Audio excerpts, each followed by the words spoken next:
yang akan disampaikan oleh guru kita Karom Al-Ustaz Dr. Nurul Irfan. Kepada beliau dengan segala hormat kami persilakan.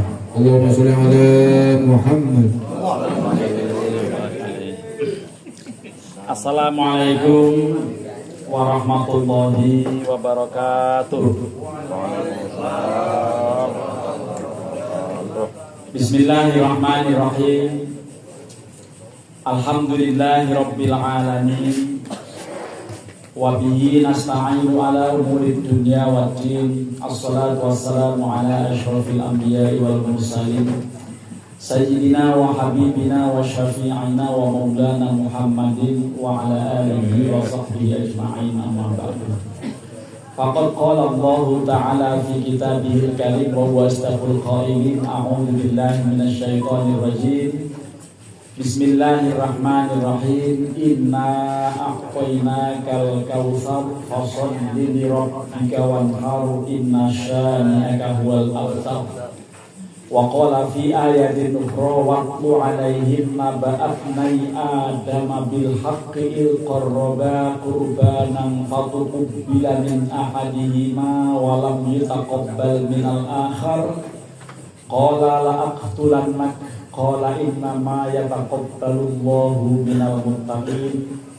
Wa qala fi ayatin ukhra walladzina amanu wattaba'atuhum dzurriyyatuhum biimanin alhaqna bihim dzurriyyatahum wa ma alatnahum min amalihim min syai' kullu imri'in bima kasaba rahim. Shadaqallahul azim. Yang kami hormati sahibul bait Bapak Rahmatullah bin almarhum Bapak Sumardi, yang juga kami hormati keluarga besar khususnya Ibu Suningsih, juga yang kami hormati para tokoh hadir di sini, para sesepuh, para asatidz, ada Ustadz Asmin, ada Ustadz Ahmad Sodari, ada Ustadz Mahmud, dan tentu Ustadz Bapak Haji Sayyad. Ini mohon maaf nih mic-nya ngadat.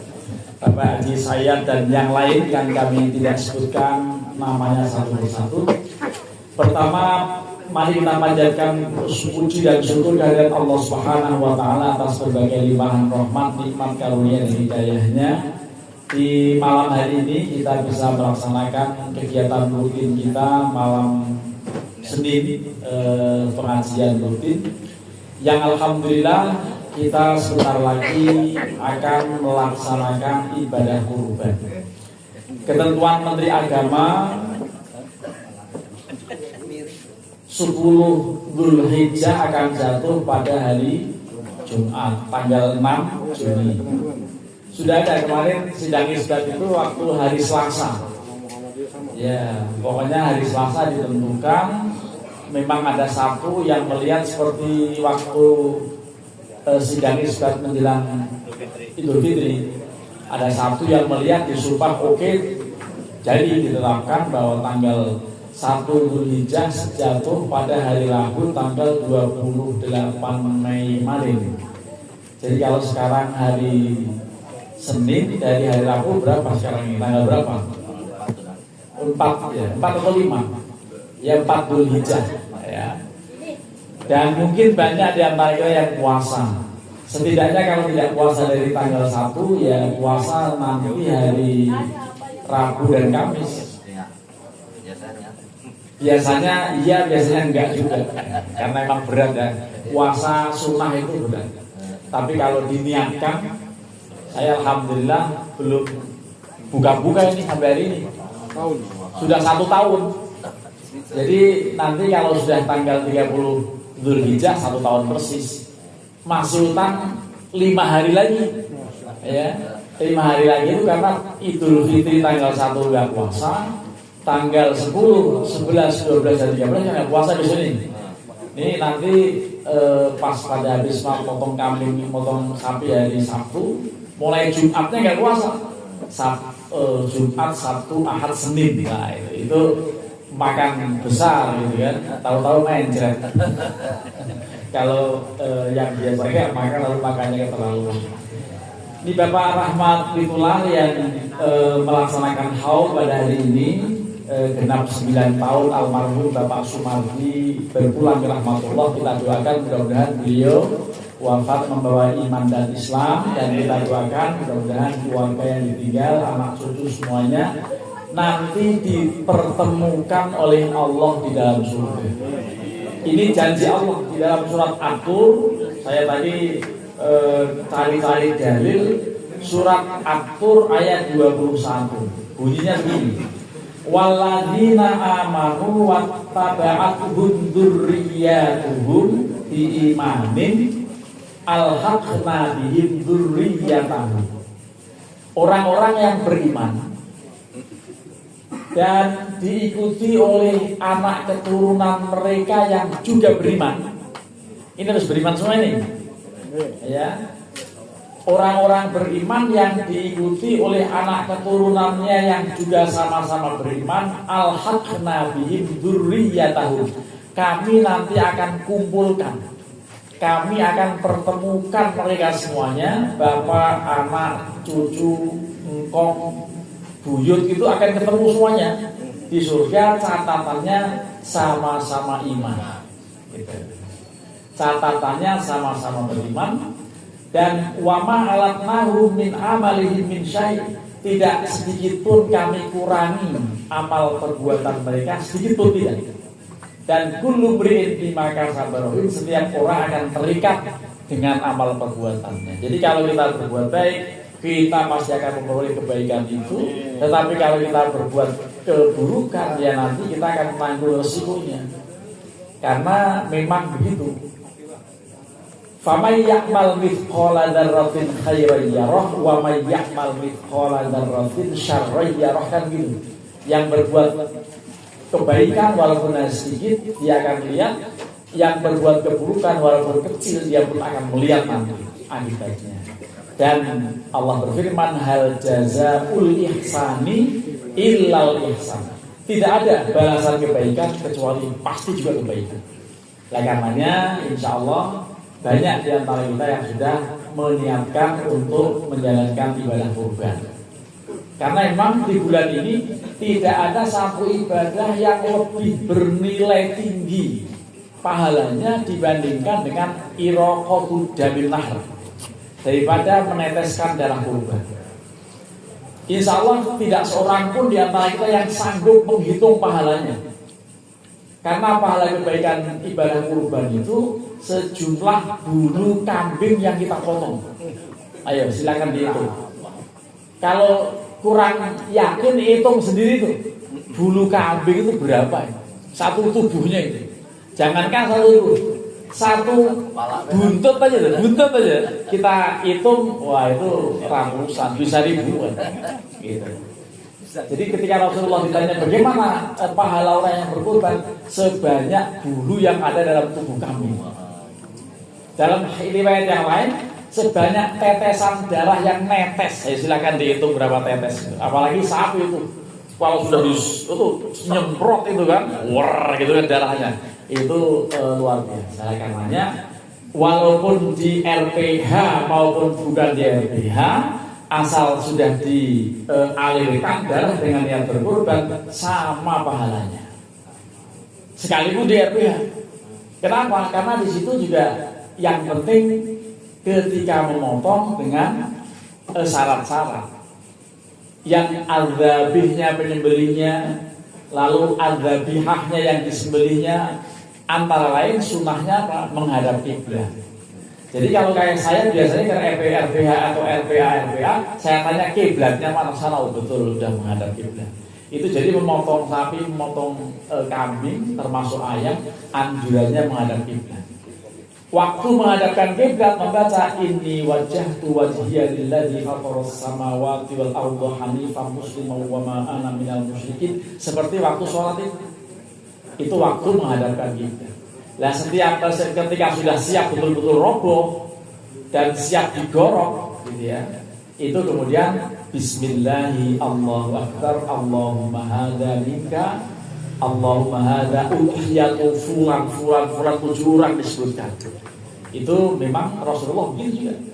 Kalau Rasulullah mengatakan Allahumma hadza minka wa ilaika hadza min Muhammadin wa min wa min ali Muhammadin atau wa ali Muhammadin wa min ummati Muhammadin.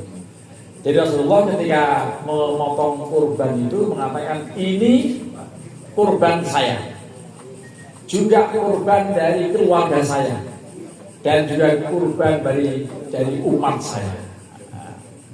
Sayangnya di antara kita banyak yang sudah pede dengan yang Rasulullah sampaikan. Karena beliau ini kurban saya, kurban keluarga saya, termasuk kurban umat saya. Lah saya kan sudah dikurbani Nabi. Berhubung saya sudah dikurbani Nabi, saya nggak perlu kurban itu begitu, dasar pelit. Lalu waktu musim kurban dia langsung sibuk cari ke Cimanggis, cari sujen sama arang. Sujen itu tusuk sate loh. Nah, jadi kerjaannya tiap tahun cuma nyari tusuk sate sama arang. Ngarep-ngarep dikasih daging dari musola. Ya, padahal duitnya banyak. Nah, kalau yang seperti itu tentu tercela karena apa? Rasulullah mengatakan man wajada sa'atan walam yudhi fala yaqrabanna musalla. Siapapun yang punya kesempatan, punya uang, punya kelebihan rezeki kok tidak mau kurban, maka jangan ngaku Islam, jangan dekati musola kami. Ini artinya kemudian Imam Al-Kahlani dalam kitab Subulus Salam mengatakan la faidata lahum fis shalah ma'atar bihadzal wajib. Percuma mereka sholat rajin kalau punya duit gak mau kurban tuh gitu. Saking pentingnya, dan ini untung saja mazhab Syafi'i mengatakan bahwa kurban tidak sampai pada hukum wajib, tetapi hanya sunnah muakkad. Dan sekalipun begitu masih ada anjuran 4-5 hari ke depan. Mudah-mudahan Allah memberikan keleluasaan rezeki buat kita semuanya untuk kemudian bisa menjalankan ibadah kurban, karena tidak ada pahala yang lebih besar daripada ibadah kurban. Bapak rahmatullah yang sedang haul itu sebetulnya dari kata-kata hala yahulu haulan. Ya, haflatul haul ini ya lengkap namanya itu. Jadi peringatan 1 tahun wafatnya almarhum. Karena beliau meninggal tahun 2016, jadi sekarang itu sudah 9 tahun ya. Nah, jadi anjuran.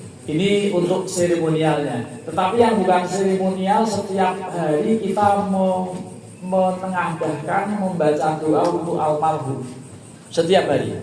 Syukur-syukur habis sholat dari kita selalu.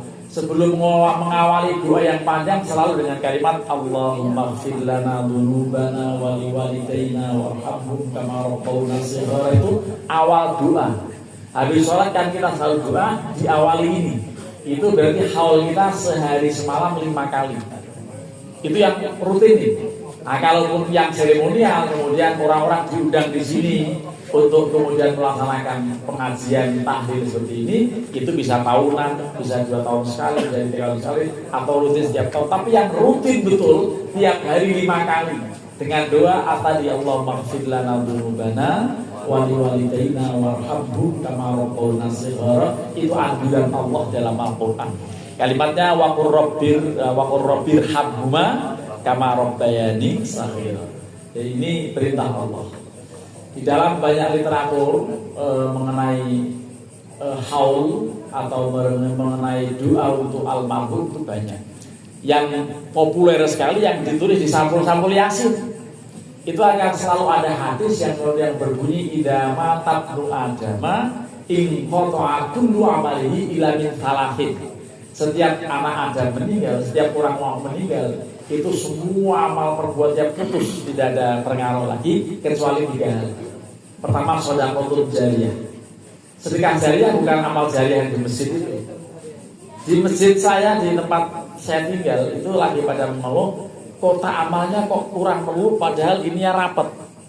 Lah suatu saat dicek CCTV, ternyata anak-anak pada main lidinya dikasih lem. Emang pinter juga anak-anak. Main lidi dikasih lem, dikutuk-kutuk, tarik lah. Itu kadang 100.000, kadang 50.000 lah. Ya enak pula. Akhirnya sekarang kalau ketemu anaknya mau dilem di situ. Jadi luar biasa, anak kecil itu sudah mulai bisa begitu. Ya, jadi ini bukan amal jariah yang itu, tetapi adalah shadaqatun jariyah, itu maksudnya wakaf. Jadi misalnya wakaf atas nama beliau, mungkin untuk masjid, mungkin untuk jalan, mungkin untuk musola, mungkin untuk apapun yang keperluannya untuk kaum muslimin itu selama masih dijalankan atau dinikmati atau dipakai, digunakan sarananya itu, maka terus akan mengalir pahalanya. Makanya yang paling bagus kalau ada wakaf berupa tanah, kan nggak bilang kalau tanah kan itu selalu abadi ada di situ. Walaupun kalau sekarang wakaf sudah berkembang pada uang dan lain-lain. Itu yang pertama, shadaqatun jariyah. Yang kedua, ilmu yuntafa'u bihi, ilmu yang bermanfaat. Ini ilmu saya kan mendapat dari Pak Rahmatullah beberapa bulan atau tahun lalu. Apa? Ilmu membuat golok. Saya dikasih per sama beliau, per wilis. Jadi 4 goloknya saya wakafkan, saya hibahkan. Ada kakak saya 1, ada yang 2, 3 orang sudah saya, yang 1 di saya. Itu selama golok masih saya pakai, itu insya Allah kalau beliau berniat untuk wakaf, diwakafkan, itu pahalanya ngalir terus. Apalagi beliau mencari per lagi buat saya. Nah, ini dalam rangka merayu yang ini. Jadi iya itu namanya masih dipakai itu kan. Selama masih dipakai itu golok ngalir terus pahalanya. Yang penting jangan suruh bayar saya. Gitu, bayar hilang. Begitu bayar hilang udah pahalanya gitu. Jadi itu luar biasa. Asal ada niat gitu ya. Kalau waktu itu belum niat itu diniatkan untuk mengalirkan pahala pada almarhum. Jadi yang abadi seperti itu. Saya juga dikasih, malah dibuat dari engsel pintu yang dari Jerman. Engsel pintu itu yang membuat orang Jember, ya orang Malang, tapi ada keturunan dari Banjar. Itu bagus bener ini. Itunya sarungnya transparan karena terbuat dari tanduk kebo bule. Jadi goloknya tuh luar biasa itu. Udah gitu dikasih diarsir dikasih ukiran berbahasa Arab. Nama majelis taklim saya Khasim Al-Jailani. Itu tajamnya luar biasa. Itu nggak kalah sama pernya Pak Rahmat gitu ya. Itu saya seneng karena apa? Ini gadingnya apa namanya? Tanduk ininya tanduk, selongsongnya, lalu gagangnya itu dari gading gajah. Jadi itu pokoknya istimewa itu tanduk golok. Nah ini juga kalau diniatkan wakaf yang model begitu itu insya Allah akan mengalir terus pahalanya. Karenanya yang kedua itu shadaqatun jariyah. Lalu yang ketiga awaladun sholihun yad'ulahu, atau anak yang soleh dan selalu mendoakan orang tua. Jadi insya Allah kalau kita punya anak, punya generasi diajari membaca Al-Quran, diajari ilmu agama, itu nanti akan terus bermanfaat bagi orang tuanya. Karenanya mudah-mudahan Bapak Ibu semuanya bisa melaksanakan ibadah termulia di bulan ini, antara lain tadi adalah kurban. Dan kita doakan yang berangkat haji mungkin ada di jamaah kita, mungkin dari keluarga kita, mudah-mudahan mereka bisa melaksanakan ibadah dengan baik, sehat walafiat, khususnya peristiwa Ar-Muznah, Arafah, Muzdalifah, Mina yang memang sangat berat. Dan juga yang berat lagi orang yang sudah ke sana disuruh dideportasi. Ya karena ada urusan soal ya tertipu atau visa atau segala macam, atau nama di Furoda ternyata ditolak dan lain-lain. Ini betul-betul kasihan, dan juga kalau ada pihak tertentu yang mempermainkan soal itu, insya Allah termasuk orang yang sangat dolim. Ini kita ngeri juga, ada dengar orang-orang yang pada dipulangkan pada sudah sampai tentang suci ya. Alhamdulillah yang pada haji ya keluarga kita mudah-mudahan mendapatkan pertolongan dari Allah Subhanahu wa taala. Bapak dan kaum muslimin semuanya, terkait dengan kurban, pokoknya semua yang sudah disampaikan ya, fikih kurban sangat luas, dan kurban ini ibadah tertua ketiga. Ibadah paling tua itu nikah. Ceritanya yang pertama kali nikah Nabi Adam. Karena waktu di saat diciptakan Siti Hawa, maka Nabi Adam kaget dan ingin katakan mendekati. Lalu malaikat Jibril, tar dulu, kamu jangan langsung mendekat begitu, nikah dulu katanya. Loh, gimana nikah? Ini saya nikahkan. Saya diutus Allah untuk menikahkan kamu dan tolong siapkan maharnya. Itu maharnya apa? Maharnya apa? Maharnya Anda membaca sholawat 1000 kali. Bunyinya seperti ini bunyinya sholawat sallallahu ala Muhammad, sallallahu ala Muhammad. Ini sholawat Jibril namanya, yang didiktekan kepada Nabi Adam untuk menikahi Siti Hawa. Itu sallallahu ala Muhammad, sallallahu ala Muhammad, sallallahu ala Muhammad, dibaca 1000 kali untuk maharnya. Dan kalau baca sholawat ini sallallahu Muhammad, sallallahu Muhammad, sallallahu Muhammad, itu kalau dibaca agak cepat dalam 12-13 menit selesai 1000 kali itu. Ya. Jadi kalau orang yang punya ijazah, orang yang sudah punya sanad dan membiasakan ini, itu insya Allah rizkinya nggak akan putus. Jadi kalau pengen punya duit terus, pengen ada duit terus di rumah atau di rekening, maka banyaklah membaca sholawat, antara lain sholawat Jibril. Kita sering lihat tuh, ada bis, ada truk, dituliskan di bokongnya itu sallallahu alaihi Muhammad. Itu berarti bosnya ahli membaca sholawat itu. Berarti bosnya ahli membaca sholawat Jibril sallallahu alaihi Muhammad. Itu. Jadi ibadah tertua itu nikah. Ibadah tertua yang kedua adalah sholat, atau sholat yang dimakna doa.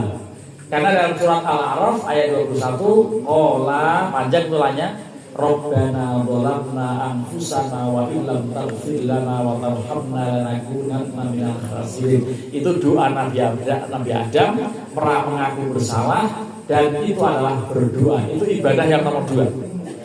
Atau juga sholat, doa dalam arti sholat. Yang ketiga kurban. Karena yang menjalankan bukan Nabi Ibrahim. Yang pertama kali kurban adalah Qabil Habil, yang diceritakan dalam surat Al-Maidah ayat 27. Tadi dikatakan watlu alaihim naba'abnai Adam bil haq. Ceritakan kepada mereka mengenai kisah kedua putra Nabi Adam secara benar. Ketika mereka berkurban, maka Allah menerima salah satu dan tidak diterima di yang lain. Lalu yang tidak diterima mengatakan, sungguh saya akan membunuhmu. Allah menegaskan bahwa hanya orang-orang yang bertakwa yang akan diterima kurbannya. Nah, mudah-mudahan kita termasuk orang-orang yang muttaqin, yang bertakwa, dan segera untuk membulatkan tekad. Ini ngomong-ngomong baru mendengar ada 2 rombongan gitu ya, 2 rombongan sapi. Berarti baru ada 14 orang. Yang lain-lain belum, mungkin karena apa? Mungkin efek efisiensi. Nah, jadi efek efisiensi anggaran itu artinya biasanya setiap tahun dapat saya dari PUPR. Tahun ini kok katanya Pak sepi Pak, ini kami juga belum menerima ini. Biasanya sudah seminggu kurang ada gitu. Biasanya ada 1 ekor yang sampai rumah bilang ada. Tapi karena tahun ini hanya dapat 1 ekor dari seorang, saya akhirnya nggak pulang. Pulangnya nanti setelah kurban karena malu, cuman bawa 1. Biasanya 2 ya, pulangnya nanti setelah itu. Ya, ini mudah-mudahan bisa dipahami, dan mudah-mudahan pelaksanaan kurban di Mushola Al-Falah dan sekitarnya bisa berjalan dengan baik, dan mungkin sebaiknya menyembelihnya di hari Sabtu. Sebaiknya, kenapa? Jumat kan tanggung, ya mepet, begitu mulai langsung Jumatan. Itu. Jadi di mana-mana banyak yang menjalankan hari Sabtu, termasuk pengajian di rumah pagi hari saya liburkan karena apa? Panitia semua pada terlibat untuk melaksanakan kurban ini. Nah, karenanya mudah-mudahan pelaksanaan ibadah kurban dan juga haul kita ini mudah-mudahan diridhoi Allah Subhanahu wa taala, dan kita senantiasa bisa semakin dekat pada Allah Subhanahu wa taala, meningkatkan kualitas iman dan takwa kita. Terima kasih. Mohon maaf kalau ada yang kurang berkenan. Mungkin nanti ada dialog soal kurban, ini beliau sudah siap-siap nanya, tapi kalau kira-kira yang lain tidak berkenan karena udah kemalaman ya bubarin aja. Gitu ya. Terima kasih. Wallahul muwaffiq. Assalamualaikum warahmatullahi wabarakatuh. Waalaikumsalam warahmatullahi wabarakatuh. Terima kasih kepada guru kita yang sudah menyampaikan tausiahnya dengan tema pentingnya kita memahami arti kurban dan juga tentunya kita selalu ingat kepada almarhum orang tua kita yang sudah mendahulukan kita untuk terus berdoa minimal 5 kali sehari agar orang tua kita bisa senang di alam baka. Amin ya rabbal alamin. Jamaah sekalian, tadinya ada dialog ya, tapi tadi di awal beliau sudah menjelaskan bahwa kebetulan tahun kemarin kepanitiaan Musola Al-Falah itu mendapatkan kalau tidak salah 8 ekor sapi. Sebagian kita potong di tempat RPH, ya.